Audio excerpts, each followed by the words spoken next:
जो आईपीओ खुल रहे हैं उस पर भी आपकी राय जानना चाहेंगे। पहले तो श्याम मेटालिक्स से शुरू करते हैं, क्या राय है आपकी इस आईपीओ पर? बढ़िया कंपनी है दीप, और मुझे लगता है कि इन्वेस्टर्स को अप्लाई करना चाहिए बड़े लिस्टिंग गेन के लिए भी और लॉन्ग टर्म के लिए। आज से भी पहले मैं आपको बता दूं कि क्या क्या अच्छा है इस कंपनी में।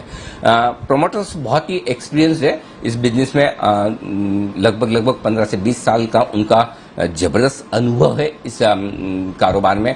तो सबसे पहली चीज ये कि एक्सपीरियंस प्रोमोटर्स है। कंपनी का ट्रैक रिकॉर्ड बहुत ही इंप्रेसिव है। पिछले 10 साल से कंपनी लगातार मुनाफा कर रही है, लगातार एक्सपांशन कर रही है। 7% की दर से एक्सपांशन कंपनी का चल रहा है, यानी कि ग्रोथ ओरिएंटेड है। वो कहते हैं ना कि ग्रोथ की भूख होनी चाहिए प्रमोटर्स में, मैनेजमेंट में, कंपनी में, वो नजर आती है। आमतौर पर पिछले साइकिल में जो सबसे बड़ी समस्या स्टील कंपनियों के साथ में आई है, जो मेटल कंपनियों के साथ में आई है, वो बैलेंस शीट भारी भरकम बड़ी बना दी, कर्ज लेकर बैठे हैं, एक्सपांशन पे एक्सपांशन किए जा रहे हैं। जैसे कमोडिटी साइकिल ढीला हुआ, आपने देखा कितनी कंपनियां बिक गई। इस कंपनी के बारे में ये सबसे बढ़िया काम जो मुझे नजर आता है वो है कि debt equity ratio 0.11, one of the lowest है इंडस्ट्री में, वन ऑफ द लोएस्ट। तो डेट सिचुएशन बहुत कंफर्टेबल है, और उसके साथ साथ अगर आप रिटर्न ऑन इक्विटी देखिए तो 26% से ज्यादा का, ये बहुत इंप्रेसिव है। 26% का रिटर्न ऑन इक्विटी, और वो भी इतने कम डेट इक्विटी रेशियो के साथ। तो फाइनेंशियल के लिहाज से आप देखेंगे आपको बहुत मजबूत नजर आएगी। अब आगे क्या, ये तो पास्ट है।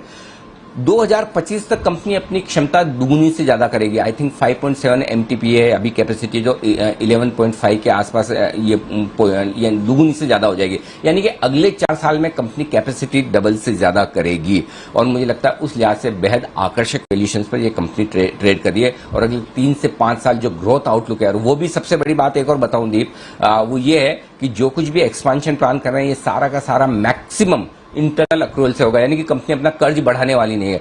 इससे बढ़िया आपको बैलेंस शीट क्या मिलेगी, इससे बढ़िया आपको ग्रोथ ओरिएंटेड कंपनी क्या मिलेगी, इससे अच्छा मैनेजमेंट क्या मिलेगा। तो मुझे लगता है ये तीनों चीज इस कंपनी के बड़े फेवर में जाती है। एक ही नेगेटिव है जो मुझे इस कंपनी में दिखता है, वो भी खाली एक कहना चाहिए कि टेक्निकल नेगेटिव है कि इस आईपीओ के बाद प्रोमोटर्स की हिस्सेदारी रहेगी 88.5% के आसपास, 88.35%। सेबी का जो नियम है कि प्रोमोटर्स को अपनी हिस्सेदारी 75% तक इवेंचुअली लानी है। अगले 2-3 साल में जब भी इनके पास जितना समय होगा उस हिसाब से प्रोमोटर्स को अपनी 13-13.5% हिस्सेदारी कम करनी होगी। तो वो थोड़ा सा रहता है, लेकिन जो कंपनियां अच्छी परफॉर्म कर रही हो उनके प्रोमोटर्स को हिस्सेदारी बेचने में कभी कोई समस्या आती नहीं है। और कंपनी की परफॉर्मेंस जैसी रही है पास में, वैसी फ्यूचर में अगर होगी, और होने की पूरी संभावना मुझे लगता है, जो मैंने मैनेजमेंट से बात की, जो मैंने DRH भी पढ़ा है, उसको देखकर मुझे लगता है, जो इंटरव्यू आपने देखा था, हमने शुक्रवार को भी किया था, मुझे लगता है ये कंपनी कमाल करने वाली। तो ये कंपनी आराम से आपको मोटे लिस्टिंग गेंस दे सकती है।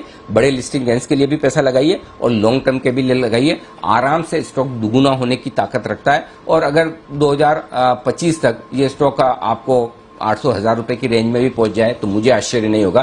तो जो शॉर्ट टर्म इन्वेस्टर है जिन्हें पहले दिन बेचना है वो लगाएं, जो लॉन्ग टर्म इन्वेस्टर्स हैं 1 से 3 साल का व्यू रखते हैं जरूर लगाएं, और जो 5 साल 2025 तक इस स्टॉक को रख सकते हैं उनके लिए बहुत बढ़िया इन्वेस्टमेंट है। तीनों तरह के इन्वेस्टर्स को लगाना चाहिए। जी जी, ओके, तो ये तो रही क्लियर आपके लिए सलाह। जहां तक श्याम मेटालिक्स का सवाल है, बढ़िया आईपीओ है, पैसे लगाने की आपको पूरी राय है सर की तरफ से, और अच्छे गेन्स और पोर्टफोलियो के लिए भी अच्छा स्टॉक हो सकता है।